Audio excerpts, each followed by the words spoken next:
específico com relação ao atendimento da criança. O que regulava o Brasil nesse momento ainda eram as leis filipinas, leis portuguesas, e nós já tínhamos aí o Código Criminal, vai ter o fim da escravidão e também com isso uma quantidade significativa de crianças que começam a habitar centros urbanos. Uma urbanização que crescia junto com a população também em aumento. Houve também um aumento da violência urbana. Nesse período, a pobreza também aumenta.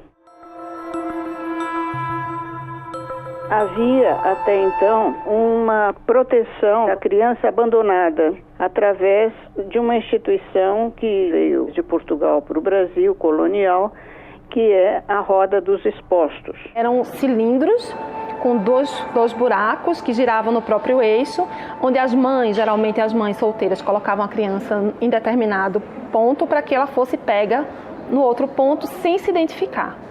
Era o anonimato, da época. O Brasil herdou da Europa um debate de que não deveria haver roda de expostos, mas que a criança deveria merecer uma proteção especial.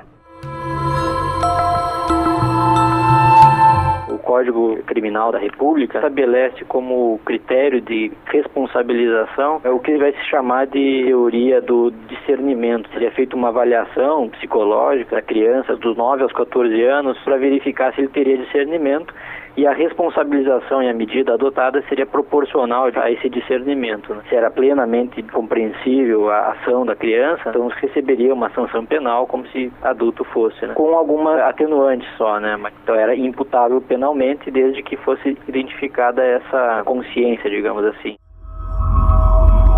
O Bernardino era um garoto, um engraxate. Ele foi preso porque ele engraxou o sapato de um homem e ao término ele saiu sem pagar. Então, qual foi a reação dele? Ele jogou tinta e sujou as calças e ele chama a polícia. Quando ele chama a polícia, o Bernardino tenta explicar, mas não consegue. Ele é preso junto com 20 presos adultos e lá ele é violentado. Ele é retirado da cela e jogado na rua.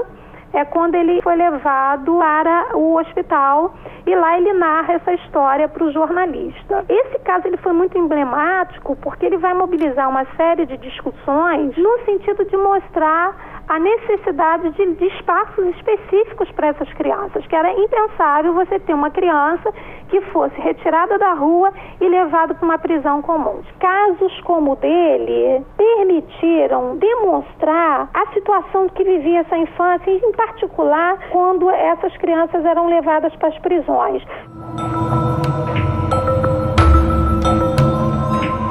O Estado foi pressionado a criar um código para regular o que não existia. Então esse código, o interessante dele é isso, ele vem regular tudo. Ele traz direito civil, ele traz direito de proteção assemelhado ao penal, assemelhado ao que existe hoje, mas não é propriamente penal.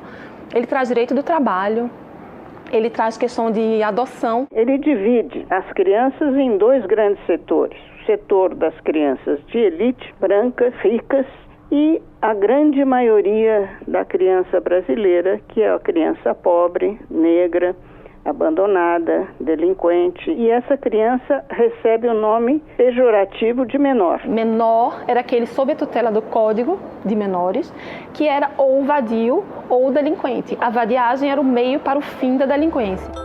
Com menos de 14 anos, os menores começaram a ser considerados inimputáveis, a eles não se podia atribuir nenhuma infração. A partir dos 14 anos, segundo o Código, dependia se ele fosse abandonado ou não. A escola de preservação para o delinquente, a escola de reforma para o abandonado. Entretanto, na prática, o sistema era muito mais discricionário e cabia muito mais ao juiz decidir onde encaminhar a criança do que tanto a qualificação jurídica dela. Com todas as críticas que se possa fazer ao código, é importante considerar o momento da sua elaboração. É a primeira tentativa efetiva de você construir uma legislação própria específica para a infância, regulando a questão do trabalho infantil, que era uma prática corrente. Uma frase muito utilizada era a seguinte: o trabalho da criança é pouco, não aproveita quem é bobo. Era exatamente essa ideia da exploração do trabalho. Você paga pouco e o que você ganha sempre é lucro. Havia o SAM, que era um serviço de assistência ao menor. Esse serviço só havia em poucas capitais, mas ele foi mais um serviço de tortura, de violência contra a criança internada, mas não educou nada. A principal criação do regime militar foi a FUNABEM, depois deu origem às FEBEMs em alguns estados. Também nessa época eram internadas as crianças abandonadas, sem pais, com pais presos. Tinha então o setor dos menores e tinha o setor dos chamados delinquentes. E ela foi famosa como exatamente aquilo que ela tentou evitar no SAM, a violência contra as crianças. Daí as fugas em massa, a superlotação de menores.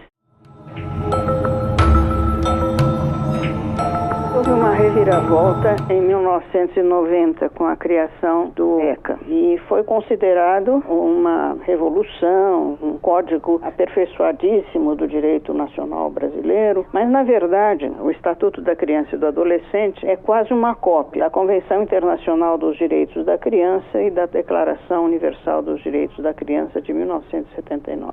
Então o ECA é um reflexo direto das leis internacionais em defesa da criança e do adolescente. O ECA, ele tem a doutrina da proteção integral, então a criança tem o direito de ser protegida por todos, qualquer criança. Não importa a classe que ela tenha, não importa se ela já praticou algum ato infracional, ela ainda assim está sob a tutela do ECA para ser protegida. Depois que foi instituída a maioridade penal em 18 anos, em 1927, nesse Código de Menores, e a primeira vez existe uma proposta de abaixar. A proposta de emenda constitucional 171 na Câmara busca reduzir mesmo a maioridade penal para 16 anos. A proposta do Senado já parte de uma intenção de alongar o tempo de internação. Então, em determinados crimes, esses menores, sob uma avaliação do juiz, eles podem ter um tempo de internação alongado. Atualmente, o tempo de internação é até 3 anos. Pela proposta do Senado, vai até 8. É uma proposta baseada ainda na ressocialização do menor, ainda na crença de que o menor, sob a tutela do Estado, ele pode voltar à sociedade sem um antecedente criminal e sem ter dividido uma cela com criminosos, na verdade, adultos, né?